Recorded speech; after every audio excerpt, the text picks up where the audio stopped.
what is that we are going to do in India? What is that? Are we able to bring the true meaning of education? Because if we just look at our past tradition, very rightly has been mentioned by Professor Manna, that we have a very rich cultural heritage and education system prevail in our country in the name of Gurukul system.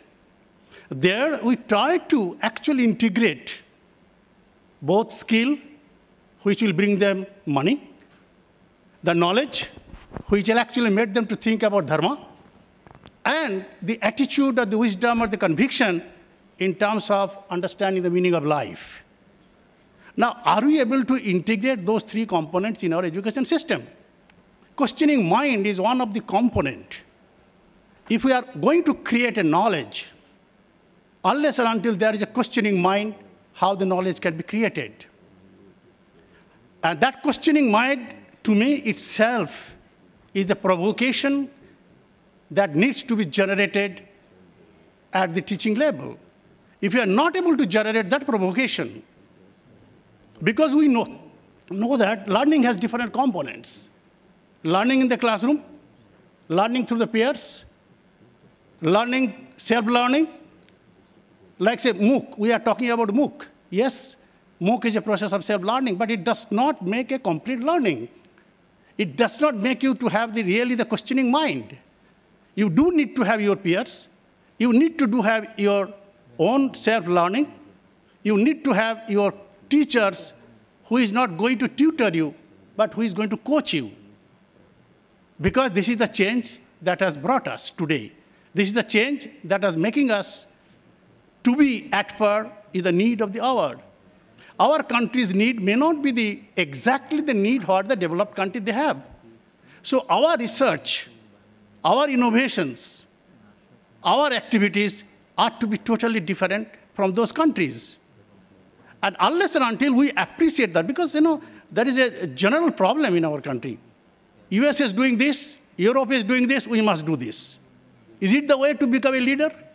Is it the way to have among us in the academic system? Where is those liberal arts where the questioning mind is being created? Even prior to Second World War, if you just look at the European universities, there the emphasis was on liberal arts.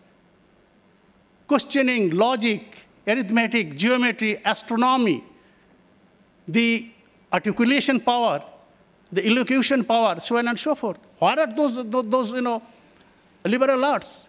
And after the Second World War, all European countries, and mainly the US also subsequently, went to a very prestigious vocational courses like engineering, management, law, and so on and so forth.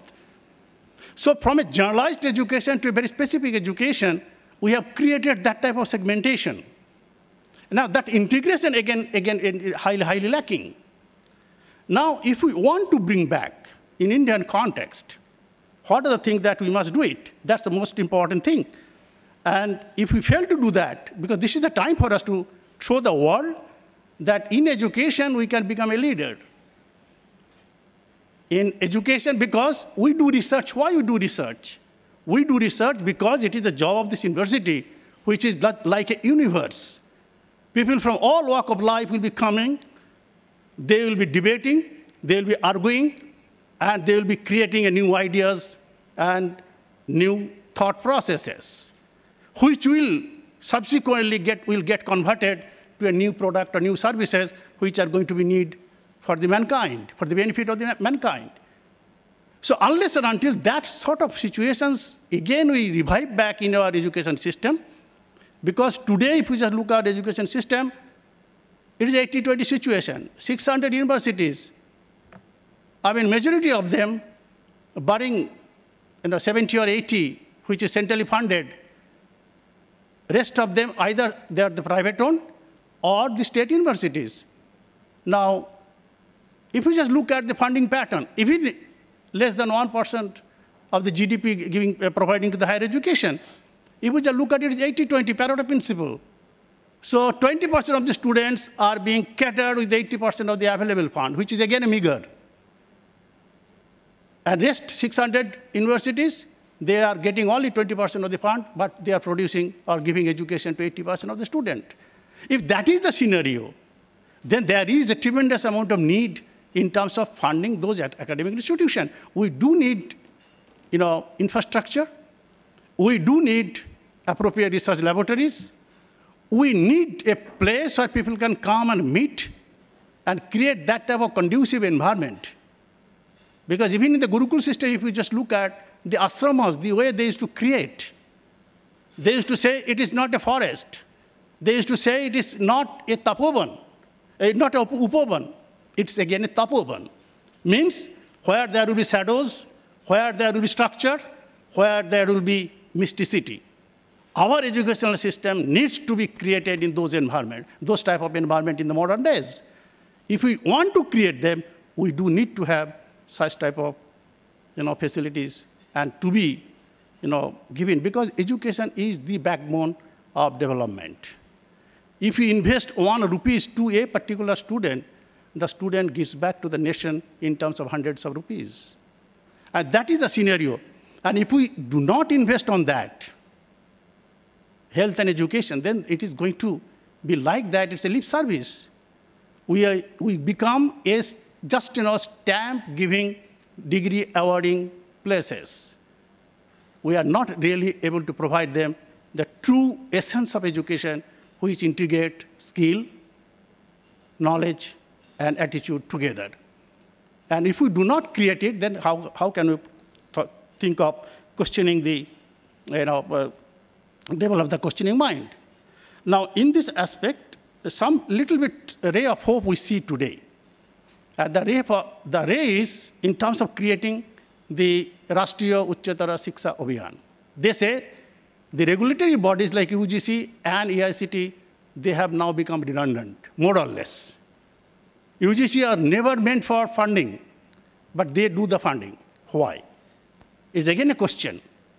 So let there be a national level higher education council, and this higher education council, every state let them have, and the allocation of the fund, let it be raised to the 6% of the GDP in all education, and let the fund be allocated through this council, higher education council, in different states. So little bit of funding, that arrangements will come. But still, that question will be there, what is that we are going to do or going to bring the research culture within those universities?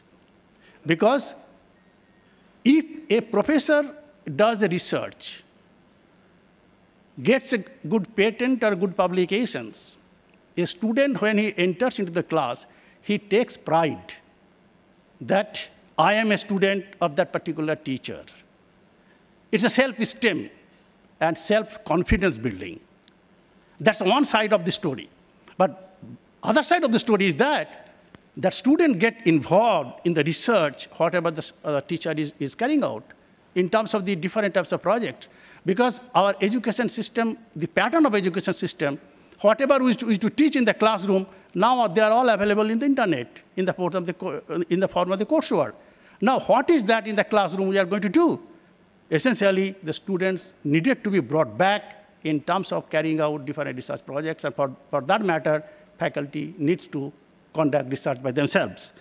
And the second point is that it has been seen in some of the universities, they have created the facilities in terms of a council of the teachers research council. And there they are appointing research professors, research faculty members. And those research faculty members essentially are trying to induce and trying to really promote research within the university campuses.